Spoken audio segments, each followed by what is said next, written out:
Hey guys, welcome back for another episode with Kimono. If you haven't subscribed yet, please hit that subscribe button and don't forget to hit that notification bell para ma-update ka whenever I upload new videos. It's been a while since I last posted the content. I was busy on another social media platform which is TikTok, the most fast-growing influential social media application here in the Philippines. It's quite amazing how TikTok bring a boost on my social media platforms such as like on my Facebook page, Instagram, and also here in YouTube. Because of TikTok, I gained more followers and subscribers on different platforms. So, sobrang lakas ng TikTok as an instrument for a beginner on vlogging and also in creating contents. Sobrang lakas ng tool na to. The main concern of this topic today is because it's the influence of TikTok. In just a 4-week span, I gained 13,000 followers in TikTok. Sobrang thank you guys. It's my first time to have 5-digit followers or subscribers in a certain platform. So sobrang laki. Sobrang thank you guys for those who are following me and who wants to join me in this journey. Sobrang thank you and welcome po kayo. And I promise to create more quality content talks. You will surely be amazed and surely add value in you. If we can make random entertaining contents, why not we make wisdom go viral? TikTok Philippines noticed my contents and they approached me to help awareness for a certain campaign, and that's the topic for today, or we will tackle about mental health movement. Napakasaya, no? Because TikTok Philippines is engaging in this kind of campaign. They approached me to be one of the content creators and promoting this campaign. I want to share my insights regarding this mental health movement. And let's start by tackling what is mental health. As I have researched more about mental health, I have found out mental health includes our emotional, physiological, and social well-being. It affects how we act or how we react on things. It affects how we think, how we stress out things, how we react on things. It also helps us determine certain things, such as determining how we handle things and how we cope up on different things that you're encountering right now in our society. I have also found that mental health is very important in every stage of life. From childhood to adolescent down to adulthood. It plays a very big role in our lives. Hindi na siya yung dati na di mo siya pinapansin because nasa isip lang yan. No. Today, the topic mental health is very important nowadays. It is time to address these issues habang maaga pa. Habang hindi pa late ang lahat. Mental health problem is common. And I want you to know that if you're experiencing mental health illness or disability right now, you are not alone. Even normal people had it. Even I. Even you. I just want you to know that you are not alone in this battle of mental illness. And I want you to be part of this mental health movement by start watching this video and sharing this video to anyone who needs to be educated about mental health. In a TED Talk presented by Heather, a female speaker on TED Talk, she talked about mental health care. She said that on that evening, as of this moment, statistically, there are 43.8 million adults who are experiencing mental health disability. So that number is quite big, right? And hindi na siya yung bagay na inineglect mo na lang. That quantity or that number is quite alarming. And you should be aware of that habang maaga pa. No, hindi kasi Kimono kasi Pilipino tayo, malalakas yung isip natin. No. Because the generation is also evolving and our mind is also evolving. Walang pinipili ang mental illness. Ma-Pilipino ka man or Amerikano ka man, pa-Asian or Caucasian, I don't know what's their race, but walang pinipili po ang mental disability. It's quite alarming, di ba? And here in Kimono, we will start advocating this as part of the TikTok campaign to raise this awareness for everyone, sa mga Pilipino out there. And for those millennials who are experiencing it right now, I'm with you guys. Each year, we see or hear in the news celebrities that are committing suicide. I won't name celebrities, but I know you know some of them. It's quite alarming, diba? Celebrities, comedians, having suicide because of depression. And that's because of how our mental capacity works. Because of those datas na nagagather natin all throughout every year, bakit we don't have enough courage to talk about this kind of stuff? about raising mental illness. There are already campaign for different illnesses, and some are quite the most famous campaign for illnesses are like the pink ribbon that supports breast cancer for women. And for men, the No Shave November, that campaign is to raise awareness for prostate cancer.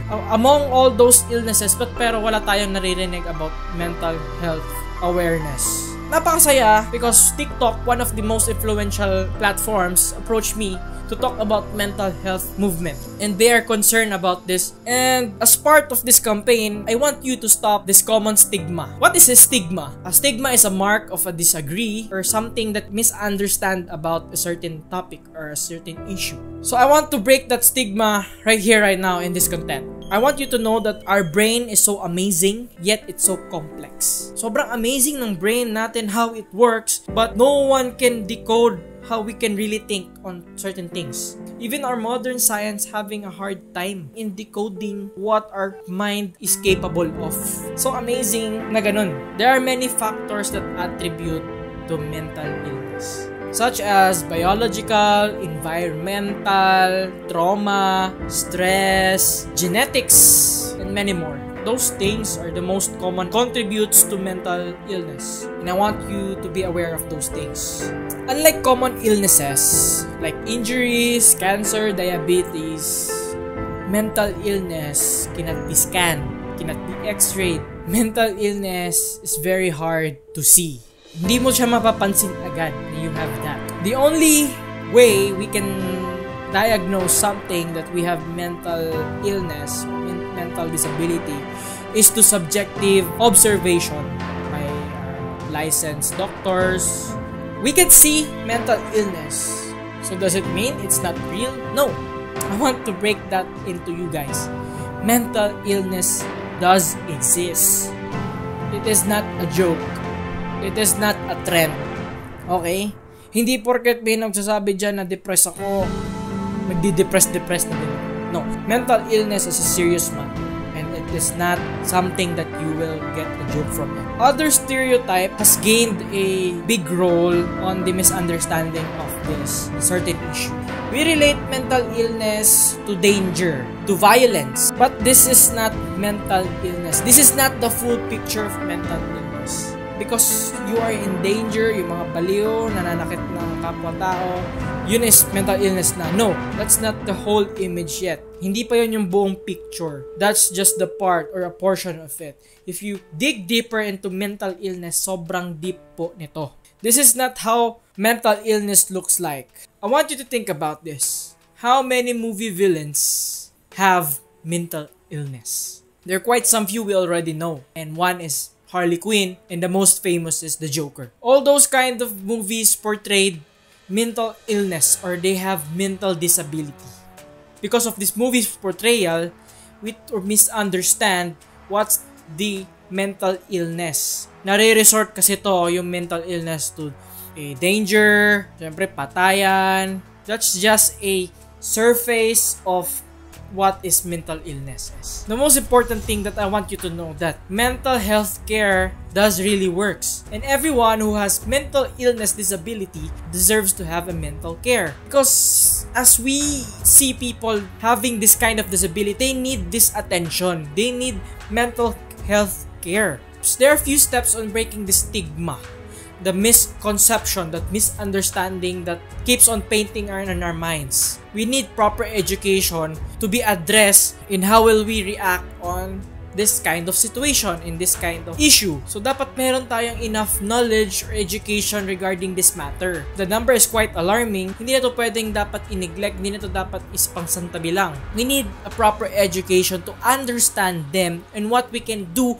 to help them. Second is a healthy community. A community that brings importance to this kind of issue, that address to this issue, that it makes an awareness. In a community like TikTok, they are very, very devoted enough to have a campaign such as like the hashtag mental health movement. As you can see, TikTok is already raising awareness for this and trying to encourage content creators like me to create contents for mental health movement. And third, to break the stigma is to show empathy. This is very quiet, ang pinakamadaling pwede mong gawin eh. If you have someone, if you know someone that has this ability, kasi you are the one who knows that person and you are the one who truly understand that person, and you need to show empathy. Kailangan mong magpakita ng empathy that you care by just listening to them. You listen to them. Hindi yung you wait for the opportunity na ikaw naman yung magsasalita. No. By listening to that person that has this ability is already had an impact to them. Napaka-importante that you lend your ears to them or you're willing to listen to them. Now, you're willing to understand how their mind works and how they react on things. Kahit hindi ka na magsalita, yung presensya mo is already enough that you're showing that you're listening to them. That's already enough for them. Just those 3 important things just to break the stigma, just to break the misunderstanding that currently we are facing the issues right now. Kailangan naman natin ng awareness, a healthy community, and show empathy to each individual may encounter natin. Even we know that person or even we don't know that person. Hindi natin dapat ginajudge agad yung tao just because what's the media showing? Kung ano yung pinapakita ng media sa atin. No, because tao din naman yan sila. They are also human beings just like us. The only difference is they have this illness na hindi naman nila pinili at the very first place. Empathy and proper education and produce a healthy community is already enough to show them that we care, they are not alone, that we are also here to support them all throughout in their journey. If we as a community and a society and as a concerned individual, we can break this stigma. We can break this misunderstanding that is currently what is happening right now. And I hope somehow may natutunan kayo out of this short content. As a part of content creator, please join me in this movement or this awareness. It's time for us Pinoy to take this seriously, to take mental health as a serious matter nowadays. If you like this video, please don't forget to leave a thumbs up, subscribe, hit that notification bell, follow me on my Instagram, Facebook, TikTok accounts. I think that's it, guys. And before this video ends, I thank you because you reached at the very end of this video. And as you are watching this, I want to thank you from the bottom of my heart. I thank you very much for supporting me. And see you guys in the next vid. Bye-bye.